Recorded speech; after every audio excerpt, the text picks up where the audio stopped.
Hey, good morning, and welcome to the UroPatient podcast. I'm your host, Vic Sinise. We meet every Saturday at 10:30 a.m. Central Time.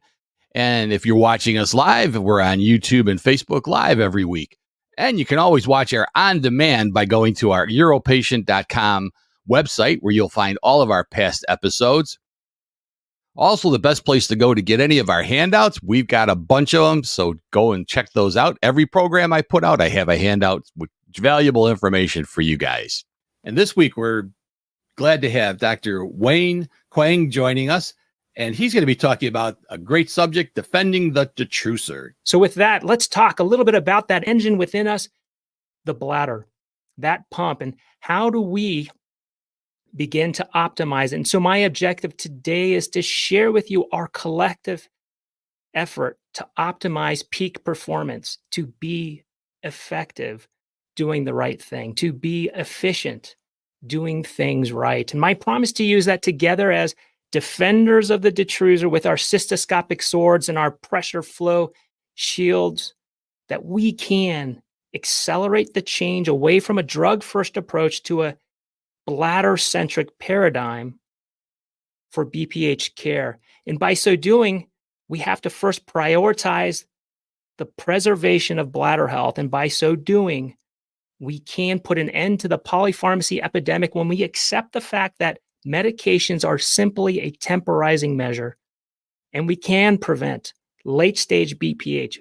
Back in the 1980s, we had very limited treatment options, whether it was simple prostatectomy, TURP, but at that time, medications, drugs, held the position at the front of the line. They were first-line therapy. And now, over time, we've developed guidelines. The AUA guidelines currently tell us and submit that to be effective is to manage symptoms. To be efficient is to follow the protocol that defaults men to standard treatment that starts with a trial of medical therapy, after which, and only after then, do we then consider surgical therapy. What makes urology great and this whole village, this whole tribe of defenders of the detrusor, is that we apply systems thinking. We like to use the levers of Archimedes, right, to move the world of BPH. And today, let's grab a hold of the first level at the very high level of level 3. Let's look at our goals. And those goals, we've reframed them as the elements of efficiency. When we look at the BPH care pathway, this BPH system, we want to be looking at the durability of treatments with a favorable benefit to risk profile. We want to look at economic sustainability, right? As defender Dr. Kaplan says, the science of money has to make sense. And then we want to respect, honor, and hold close to us a man's vitality. How do we restore it? How do we optimize it? How do we make sure that a man has his physical health, emotional health, intellectual, spiritual, sexual, professional, and financial health?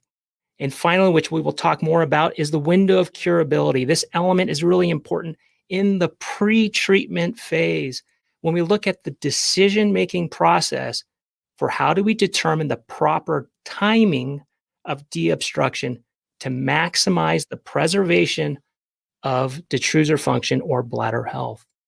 Urology has now gifted all of us with this tremendous treatment landscape for BPH. We now have a comprehensive set of surgical tools in our tool belt, ranging from the most invasive, like robotic prostatectomy, the invasive surgical therapies like electrosurgical, lasers, enucleation, aquablation, as well as minimally invasive surgical therapies like UroLift and Resume, as well as least invasive surgical therapies like now iTind, and the new player on the block is now Optilume. On this treatment landscape, though, the very first position continues to be occupied by BPH medications. And it starts with us first recognizing that the bladder has been neglected. We need to restore it on top of the pedestal where it belongs. It is too precious. It is so amazingly complex. There are only two major organs that cannot be transplanted: the brain and the bladder. And we need to stop pushing it to the side. We need to let it come back onto the red carpet and share the limelight with the prostate. And for far too long, we've been watching bladders die or in the process of dying. And now we can see it here.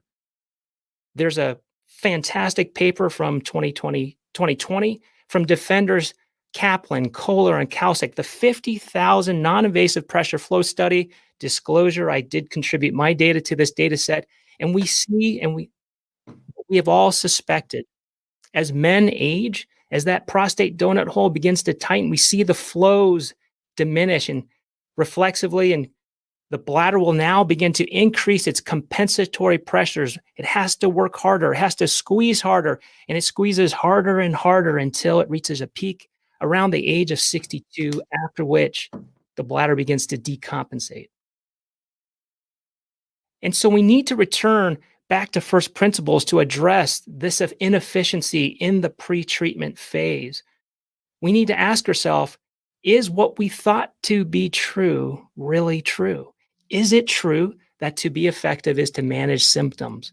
Is it true to be efficient is to default men to start with a trial of medical therapy? Much work needs to be done in this area. Let us accept that drugs are not a mechanical solution. They are a temporizing measure. And for right now, with our newer pathway, despite having a full complement of technologies, we still have positioned medications at the very front of the line for therapies. We have given them the title of first-line therapy, and that's not right. We need to understand that drugs delay deobstruction.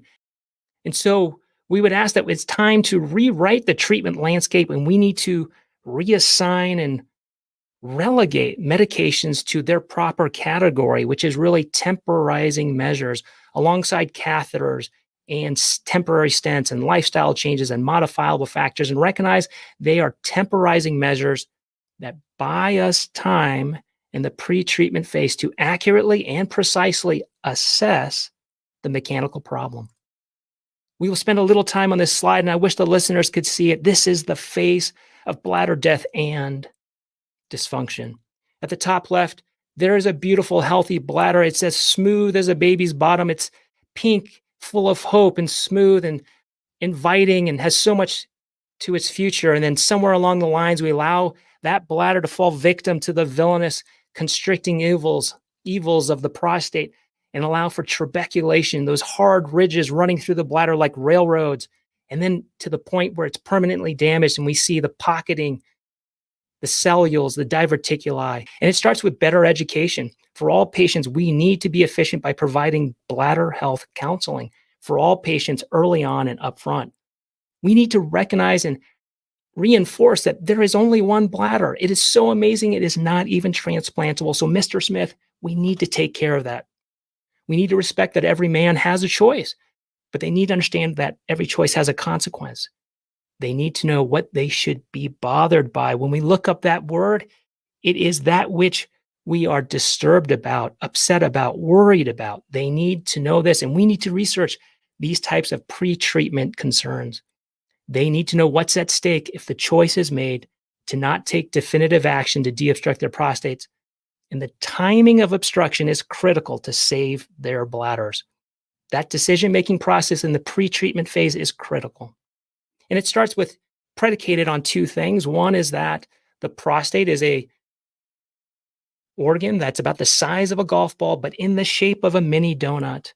And Mr. Smith, your heart is a muscle that pumps blood. Your bladder is a muscle that pumps urine through the prostate. And for that reason, Mr. Smith, there's 5 stages to your bladder health. The first stage is as you get older, that prostate gets bigger and the donut hole grows smaller. And as a result, things will slow down. In stage 2, Mr. Smith, if we don't take care of it, that bladder begins to struggle. It has to work harder and harder to squeeze urine through that tightening donut hole. And as a result, it becomes like an overactive bladder with urgency, frequency, and getting up in the middle of the night as it begins to quiver. And then stage 3, the bladder will then become like a rebellious child. It will act out without your permission, squeeze without your permission, and cause you to leak on yourself. And stage 4, just like the heart can have a heart attack, the bladder can all of a sudden stop working, and you show up in the emergency room because your bladder has 2 to 4 liters in there, and you now need a catheter. And finally, heaven forbid, Mr. Smith, we do not want you to enter into stage 5, heart failure, Just like the heart can go into heart failure, the bladder can go into bladder failure, where you may need a catheter for the rest of your life. And Mr. Smith, you and I are working here together because most men, as we all know, are actually coming to us often in stage 2. And our goal today is to work together to prevent patients from entering stage 3, 4, and 5. And this is all outlined in the book, 5 Stages of Bladder Health. And it was really great, Dr. Quang. I really enjoyed that presentation. For you guys out there, remember, you only have one bladder, so don't blow it. Make sure you get checked. Be sure you're doing something as you start to notice some of these symptoms popping up, the bladder is making you get up at night more often. Things are slowing down. Get checked, because if you wait too long, sometimes it can be too long. And if the bladder stops working, there's no way to replace it. You're going to be stuck with a catheter, either wearing a catheter all the time or learning how to catheterize yourself. So, word of warning, get it checked. We'll see you all next week.